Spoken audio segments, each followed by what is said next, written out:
I'm hoping that you can bounce back, but for the most part, most people will stay there until it becomes painfully obvious that they need to make changes again, which is usually 3 months down the road, a year down the road, 5 years down the road.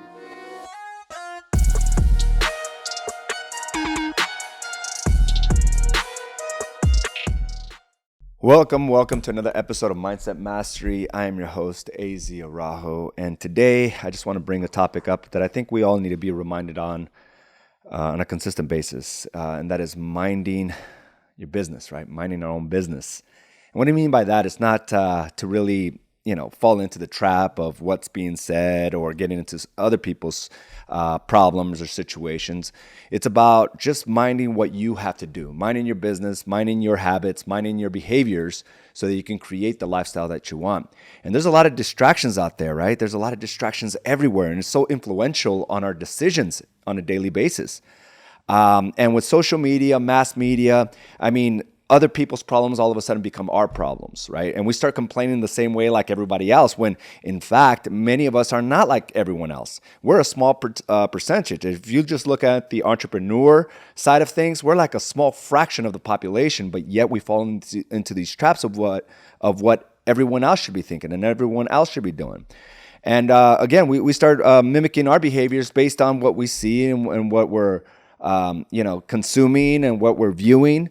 And I just think we need to get a little check in place, right? Where we need to check ourselves a bit and understand that, we have a different set of responsibilities. We have a different set of obligations that we have to continue to strive for. And, this all started with a conversation I had with my daughter. I was taking her to practice, and she said, "Dad, could you believe how high the gas prices are?" Could you believe how high the gas prices are? And it just got me thinking about how mass media and, again, social media just has a big influence on our decisions, on our thought-making abilities. And I'm thinking to myself, like, you're 13 years old. Like, what do you know about gas prices, right? Like, you don't even understand the full concept of money. Why is gas on top of your mind? But it's put out there so much that we start believing these things, and we start making decisions based on what we're seeing on a daily basis. And I just, again, wanted to refocus on the basics. I want to refocus on mastering the basics, because the same thing goes with the wars that are happening, right? The wars and the uncertainty, what's going to happen next, what's going to happen with the economy. And again, the COVID politics, where we're thinking, okay, what should we take the shot? Should we not? Is it safe? Is it not? It's like we're too consumed by everything else that's going out there that it distracts us from the things we must do. And I think oftentimes it's just a way for us to offset responsibility, is to project onto others all the insecurities and the things we're not doing. So as opposed to thinking, okay, with all this war and uncertainty, like, we have to ask ourselves, what am I doing to create safety and protection and stability within my household? Like, if you start asking yourself that, I think you will come out with better solutions and not be so influenced by the things that are happening outside of us, because we have zero control. It doesn't matter how much you believe in these things or how much you vocalize your thoughts and beliefs. It doesn't matter. At the end of the day, that does not matter 100%. Your opinion doesn't matter. It's not going to influence politics. It's not going to influence the decision makers. We have zero influence on that. But what you do have influence over is your own environments, right? Your household, your kingdom.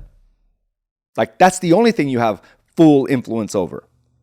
Have you created the safety, the stability, or are you still working from paycheck to paycheck? Have you created a predictable source of income, or are you still struggling? Or are you going home and getting into heated arguments at home, which creates all this anxiety amongst your kids? Like, don't worry about what's happening in Ukraine. Unfortunately, we have no say in that. It's a travesty. But you thinking and consuming yourself about this, involving yourself and having all these conversations online and bringing that a topic conversation is not going to change your household. It's not going to change your marriage. Like, focus on that. Bring the stability at home. Bring the protection. Bring the safety there. instead of making it a hostile environment. Like, doesn't have to be that way, but we're too involved with other things that are going on. COVID restrictions. Are you for the shot? Are you against the shot? Were they lying to us? Were they not? Like, what have you done to teach the next generation of what the right foods are? To teach yourself? Are you doing the right things for yourself, for your health, in order to create your own sense of a vaccine, right? Your family, your health's own vaccine. Like, these are the things that we have to think about. Like, we can project it all day long, and we could say, Dr. Fauci, the government, this was, they were wrong or they were right. It doesn't matter. What are you doing for yourself? And this is where we have to take personal responsibility for everything, right? Now, it's easy to project because of the distractions. Just like my daughter was talking about gas prices. And as opposed to focusing on gas prices, like, what have you done to create more value? What have you done to create more sales? How have you increased your profits? Have you reinvested into your business? Have you really done everything possible to create that sense of value so others could come to you and you can create your business to become what you got into this business for? I mean, these are the things that we have to really think about. And of course, we all get distracted, but at the end of the day, we have to bring that to ourselves. So the next time we're viewing something on social media or viewing something on mass media, it's like, okay, how is that problem? How can I bring this to my personal life? If I'm so worried about what's happening in a different country, all the instability that's happening, how can I create stability within my own household? If I'm worried about inflation and raising gas prices, how can I create more value so I can stay ahead of the curve? Like, these are the things that we have to constantly start thinking, as opposed to just falling into the trap of most people, because we're not like most. We decided to venture off and become these small business owners, to take on all this responsibility, all the heartache, all the stress. So we can't stress out the same way. We can't come to the same solutions. We have to be better. Our health has to be superior. Our minds have to be superior. Otherwise, we won't survive. Otherwise, we will fall into the trap of what everybody else is doing. So today, I just want you to master what it means and master what it takes to just master the basics, right? What does it mean to master the basics? And I had this quote that came out last week, and I've said it before, don't reinvent the wheel. Sometimes progression is just mastering the basics. Progression is just doing the right things day in and day out. Progression is not stopping once you hit a threshold. Progression does not mean just because you hit a goal, now you can stop. Progression is just the mastering of the things that got you there to begin with.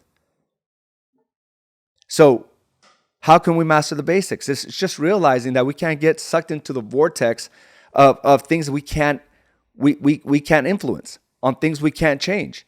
But we have 100% influence of our business, our health, our family, our behaviors. Like, that's 100% in our control. But most are unwilling to take that responsibility because, well, to them, it's easier to criticize those that are making decisions on a higher scale. It's easy to scream from the crowd to say you're doing it all wrong. But look within. What are you doing wrong currently? How can you improve certain things? How can you stay on track to grow and prosper? How can you change behaviors that have been some type of nuisance through generations, a curse through generations, right? How can you start looking at that and saying, moving forward, things are going to change? Or you can focus on what's happening with COVID politics or gas prices. The more you think about it, the less changes, because nothing will change. But if you start making more money, that'll change things. If you start taking care of your health, you're definitely helping things. You create stability, love, care at home, it'll impact generations. So again, today we could get sucked into that vortex, spend hours thinking about it, when we don't really understand it. Like, this is many levels above us, right? But what we do understand is what we can control. And that's the beauty of the situation we're in, the beauty of the position we're in. 100%.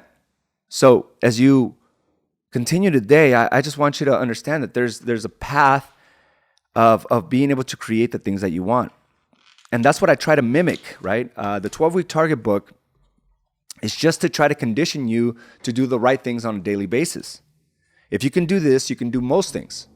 If you can stay consistent with certain things, you can stay consistent when things don't go your way. And we just had a 45-day challenge off the Do the Work Challenge, and I've been now part of this, and many of you have been part of this now for the last year. And there's certain patterns that I've noticed, and there's certain patterns that I've gone through. The same patterns I'm going to describe today, I've gone through, but it just doesn't happen where it lasts months or weeks anymore. It'll just be from one day to the next. But this is, again, if we can master the basics, we're able to identify things and identify patterns that no longer serve us, and realize that maybe there's something greater on the other side. Gas prices won't necessarily impact you or debilitate you from making decisions, because you understand that there's certain patterns that will always keep you ahead of the curve. But just like with anything, right? When there's a goal, when there's something we have our minds to, and when we hit that, there's a sense of accomplishment that occurs. But soon after that sense of accomplishment, certain things happen will begin to start like becoming the next steps on what you will do moving forward, right? And one of the things that I've realized is, like, when there is a accomplishment that's met, I used to regress. I used to regress to my previous patterns. And I think that's what most people do after they hit an accomplishment, is they regress. And when I mean regress, I mean like they go to the lowest form of habit because the wiring is too strong. The environments you grew up in were too strong. The stories, the family dynamic, the economic situation were too strong and too big. So after a great accomplishment, most people, and I would say like 90% of people, will regress to the lowest form of habit. And that's what ends up occurring, like in the health industry. Like, people will make these great gains where they lose 30, 50, 100 pounds. And then when they get that sense of accomplishment, when they have that short-term accomplishment, they're like, okay, I arrived. Things are always going to be this way. And next thing you know, they regress to the lowest form of habit. And it happens. It happens. Regression happens.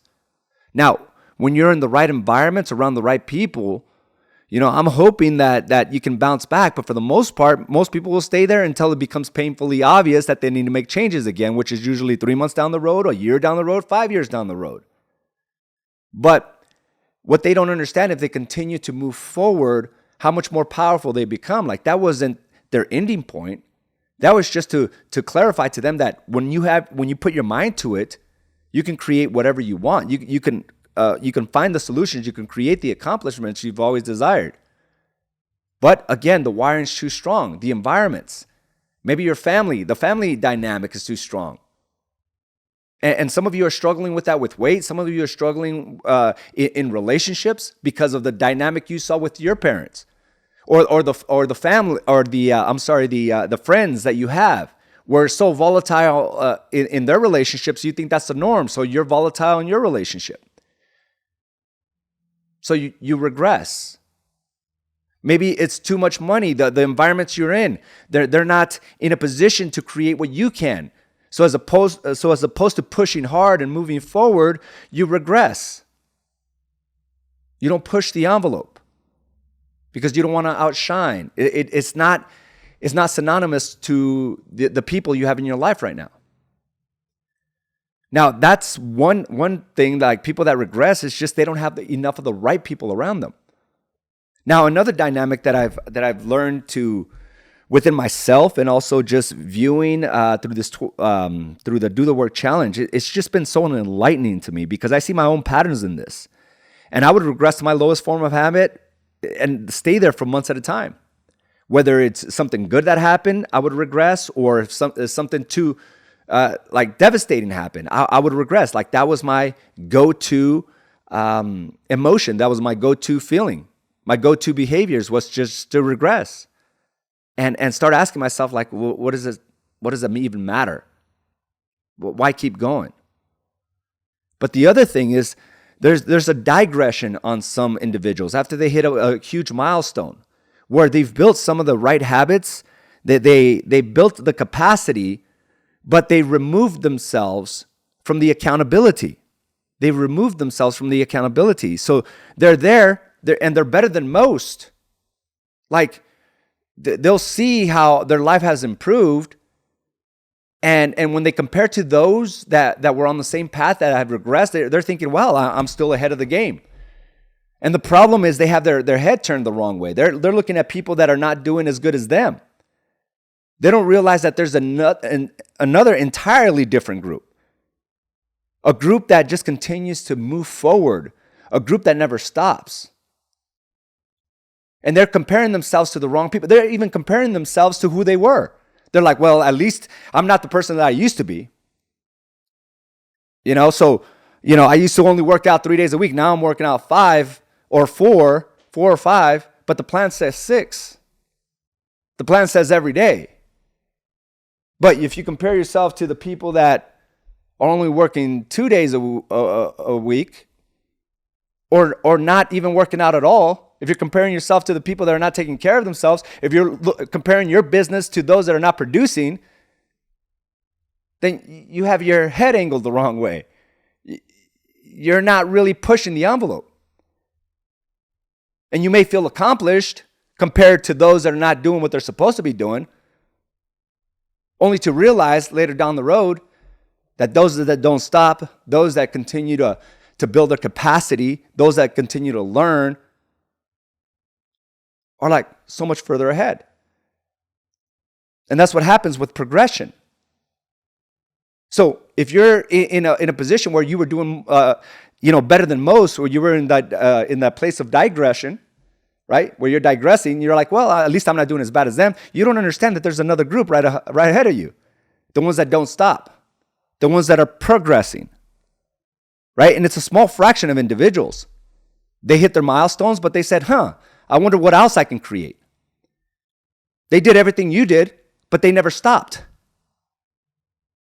And they hit another level of success.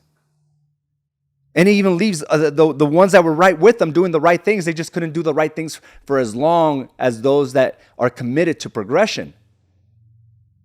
Like, anyone can do 45 days. Anyone could do 90 days. Now, I applaud all you guys, even those that have done it for a year. Like, that's awesome. But what else you got? That's the game right there. And that's what I've realized is my X factor now. And we can all create that X factor. The X factor of, like, I won't quit. The X factor that I keep going. Celebration or not. Win or loss, I keep going. And that's where our focus should be. Not what mass media, social media is telling us it should be. If we mind our own business by being on the path of progression, life is going to improve, period. Life will improve. So when we master the basics, we just have to get back to the things that we know work. Not over-celebrating, not thinking you deserve time off, not thinking that you've done enough for your business last week, so you're just going to take your ease, not because you got 3 paychecks last week. You deserve, to just sit back and celebrate. What happens if you just keep going? And that is a conditioning process. You can't do that if you don't know what you're moving towards. Like, mark down your days. I promise you, if you do this every single day, the dynamic of your life will change in 90 days. But if you miss 2 to 3 days every week, you won't get the result from those that stick to this 90 days in a row. I was talking to an individual, an agent of ours, and he started getting into the story, right? When you see certain patterns, you realize, you start making up these stories of like it's always going to be this way. He said, AZ, I've had 3 or 4 individuals, all of them haven't been able to qualify. It's like everyone's like this. So the story in his mind is like it's always going to be this way. Until someone with experience, someone with a little bit more knowledge, someone that's been in the industry says, well, What if I were to tell you that it requires you to talk to 10 people, to send up 10 people to get pre-qualified? And on the 10th one, you'll get a qualified individual to buy a home. Now that shatters that story, right? Because you're only 4 in. You still have 6 more. So go get your 6. But a unique thing happened. He's been working with more individuals, and it just so happens that on the seventh person, he got a prequel. But if you believe that story, that's always going to be like this. His intention, right? His ability to show up with conviction, his overall attitude would have been in the dumps because no one could qualify. That would be the story. Or, oh shit, I need to get 6 more people. Then I will get a prequel. So now, on the 7th one, he was able to do that. And sometimes it'll require you to get the 10, just like open houses. I've often said that you get 80 hours worth of open houses, which equates to about 20 open houses, 4 hours a day, 20 open houses. I promise you, you will get at least 1 closing, at minimum. Not to mention all the contacts you made over that time that will buy in the future. But most people do 4 open houses and have the same story as this gentleman. No one could qualify. No one wants to buy. No one wants to sell. Everyone has an agent. But if we master the basic, we just know we just got to keep going. It's all been written. Results always come on the back of hard work. You decide how long that takes. Because the 80 hours of open houses, you can do that in 3 weeks, or you could do that in 6 months. Either way, you have to do the 80 hours. So it's up to you on how fast you actually want the results. And a conditioning process just like this allows you to do it faster. You don't stop. You keep going. So we're going to master the basics today. We're not going to reinvent the wheel. We're just going to do the things that we know work. We're going to stay off of social media unless we're out there marketing. We're going to stop listening to the noise unless we're the ones making noise for our own business and our own lifestyle. And we're just going to focus. And that's it. Period. You have a lot of goals and ambitions where like 3 weeks into March, the first quarter is almost done. I want you to go back to page 11 and 12 of your 12-week target book and find out if you're in alignment. If you're in alignment with what you said, page 31 to 33. Page 31, 33, are you in alignment with what you said? And if you're not, let's master it now. Let's not wait a few more weeks until we start a new quarter. We start now. Master the basics. Guys, I want to thank you for joining me for this episode of Mindset Mastery. I have a couple comments. I'll go ahead and read a couple things here. Bonnie, that's so funny. My 12-year-old said by the time he can drive, the gas prices are going to be even higher. But you'll have a lot of wiring in him that realizes, hey, it's all up to him on how he's going to create that lifestyle, right? Is it going to be something that debilitates him or just a part of life? So again, thank you again for joining me. Have a great day. Let's go dominate the day, and I'll talk to you soon. Bye now. Thank you for joining us for this episode of Badass Agents Podcast, brought to you by AZ & Associates and Do the Work Coaching and Consulting. You can watch this and other episodes by subscribing to our channel on YouTube or by visiting us directly at badassagents.com. And of course, you can listen to this episode and many others on your preferred podcast provider.